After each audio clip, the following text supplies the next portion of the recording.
Обучението е финансирано от Оперативна програма Развитие на човешките ресурси. Проектът е стартирал в нашата страна още през 2010 година. От тогава са осъществени 2 онлайн обучения, в които са участвали 1066 граждани. Врачани също са се включили. Те са били сред най-активните участници. 50 от тях са преминали успешно обучителната сесия и краен изпит. А от днес започва записването и в третия курс, който представя 15 теми, свързани с трудовите права и с гражданските компетентности. Стартираме от Враца.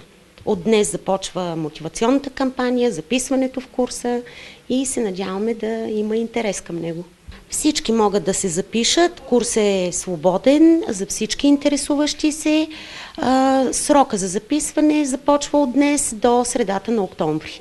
Всички желаящи да участват в обучението ще имат възможност да развият ключови умения чрез темите, които включва курса. Те са подготвени от професионалисти, положили много усилия знанията да бъдат предоставени на хората по интересен и атрактивен начин.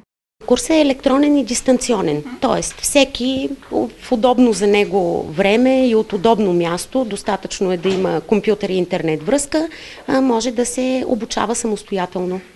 Адресът е dostoentruд.подкрепа.org.